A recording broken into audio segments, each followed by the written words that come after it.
കുറച്ചു നാളായില്ലേ ഇവിടെ ഒക്കെ കണ്ടിട്ട്. അവന്റെ ഒടുക്കത്തെ ഒരു പിതാവ് പുല്ലനെ കൊല്ലും. ഇന്നോട് അവന്റെ പ്രസംഗം ഞാൻ നിർത്തും. മലയാളികൾ നെഞ്ചിലേറ്റിയ നമ്മുടെയൊക്കെ പ്രിയപ്പെട്ട ലാലേട്ടൻ. അദ്ദേഹത്തെ നമ്മൾ ഇഷ്ടപ്പെടാനുള്ള കാരണങ്ങൾ അദ്ദേഹത്തിൻ്റെ അഭിനയവും അദ്ദേഹം ചെയ്തു വച്ച വേഷങ്ങൾ തന്നെയുമാണ്. 1980 തുടങ്ങിയ അദ്ദേഹത്തിൻ്റെ അഭിനയ ജീവിതം 2025 എത്തി നിൽക്കുമ്പോഴും ഒരുപാട് വിമർശനങ്ങളും അദ്ദേഹം നേരിടേണ്ടി വന്നിട്ടുണ്ട്.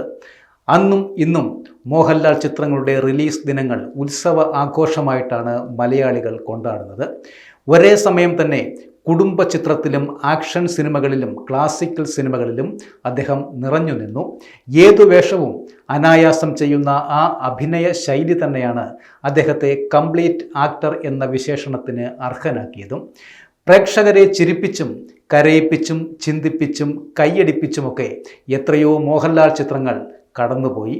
അമൃതംഗമയ, അഹം, സദയം, താളവട്ടം, താഴ്വാരം, ഭരതം, വാസ്തുഹാര, ഉത്സവപ്പിറ്റേന്ന്, കമലദളം, വാനപ്രസ്ഥം, തന്മാത്ര പോലെയുള്ള സിനിമകൾ കണ്ടിട്ടുള്ള നമുക്കെല്ലാം അറിയാം ആ മഹാനടൻ്റെ അഭിനയ വിസ്മയത്തിൻ്റെ ചരിത്രം. ഈ പറഞ്ഞത് മോഹൻലാലിൻ്റെ ഏതാനും ചില ചിത്രങ്ങൾ മാത്രം. ഇനിയുമുണ്ട് ആ മഹാനടൻ നമ്മെ വിസ്മയിപ്പിച്ച സിനിമകൾ. നായക നടന്മാർ സിനിമയിൽ മുഴുനീള കോമഡി വേഷം ചെയ്തു തുടങ്ങിയത് മോഹൻലാൽ യുഗത്തോടെയാണെന്ന് നമുക്ക് നിസ്സംശയം പറയാം. ഇനി പറയാൻ പോകുന്നത് മറ്റൊന്നുമല്ല, അദ്ദേഹത്തിൻ്റെ മികച്ച ചിത്രമായ പാദമുദ്രയെക്കുറിച്ചാണ്. പപ്പടം, തന്റെ ഒരു പപ്പടം എനിക്ക് അരക്കേറ് പപ്പടം പോലും ശേഷിച്ചിട്ടില്ല. മോഹൻലാൽ എന്ന മഹാനടൻ്റെ കരിയറിലെ ഏറ്റവും മികച്ച ചിത്രങ്ങളിൽ ഒന്ന് തന്നെയാണ് പാദമുദ്ര. ഈ ചിത്രം സംവിധാനം ചെയ്തത് ആർ സുകുമാരനായിരുന്നു. രാജശില്പി, യുഗപുരുഷൻ തുടങ്ങിയ സിനിമകൾ ഒരുക്കിയതും ആർ സുകുമാരനായിരുന്നു. അദ്ദേഹം ആദ്യമായി സംവിധാനം ചെയ്ത ചിത്രവും കൂടിയാണ് പാദമുദ്ര. അച്ഛൻ കാരണം മകനുണ്ടാകുന്ന മാനസിക സംഘർഷങ്ങളുടെ കഥ പറയുന്ന ചിത്രം മോഹൻലാലിന് ആ വർഷത്തെ മികച്ച നടനുള്ള ഫിലിം ഫെയർ പുരസ്കാരം നേടിക്കൊടുക്കുകയും ചെയ്തു. പാദമുദ്ര സംവിധാനം ചെയ്യുന്നതിലേക്ക് താൻ എത്തിയതിനെക്കുറിച്ചും മോഹൻലാലിനെ അതിൽ നായകൻ ആക്കിയതിനെക്കുറിച്ചും മനസ്സ് തുറക്കുകയാണ് ഇപ്പോൾ സംവിധായകനായ സുകുമാരൻ. അദ്ദേഹത്തിൻ്റെ വാക്കുകൾ ഇങ്ങനെയാണ്: ആ വേഷത്തിലേക്ക് ആദ്യം തീരുമാനിച്ചത് അഭിനയ കുലപതിയായ നെടുമുടി വേണുവിനെ ആയിരുന്നു. നെടുമുടി വേണു ഈ വേഷം ചെയ്താൽ നന്നാകുമെന്ന് എല്ലാവരും പറയുകയും ചെയ്തു. നല്ല അഭിനയ പ്രാധാന്യമുള്ള വേഷമാണ്. നെടുമുടി വേണു ഇത് നന്നായി അഭിനയിക്കും. അങ്ങനെ അദ്ദേഹത്തെ ഞങ്ങൾ പോയി കണ്ടു. കഥ പറഞ്ഞ ഉടനെ തന്നെ അദ്ദേഹം ചെയ്യാമെന്ന് ഏൽക്കുകയും ചെയ്തു.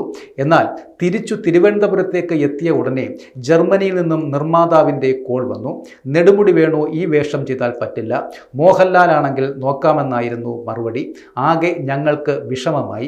ഇനി എന്താണ് ചെയ്യുക എന്ന് കരുതി നെടുമുടി വേണുവിനെ കണ്ട് കാര്യം പറയാം. അങ്ങനെ ഞങ്ങൾ വീണ്ടും നെടുമുടി വേണുവിനെ കണ്ട് കാര്യങ്ങളെല്ലാം പറഞ്ഞു. എല്ലാം കേട്ട ശേഷം അദ്ദേഹം പറഞ്ഞു ലാൽ തന്നെ ഈ വേഷം ചെയ്യട്ടെ എന്നും തനിക്ക് എന്തെങ്കിലും ഒരു വേഷം കിട്ടിയാൽ മതിയെന്നും പറഞ്ഞു. അതിനുശേഷം ലാലിനെ കാണാൻ പോയി. അദ്ദേഹമുള്ള സെറ്റിൽ ചെന്നു.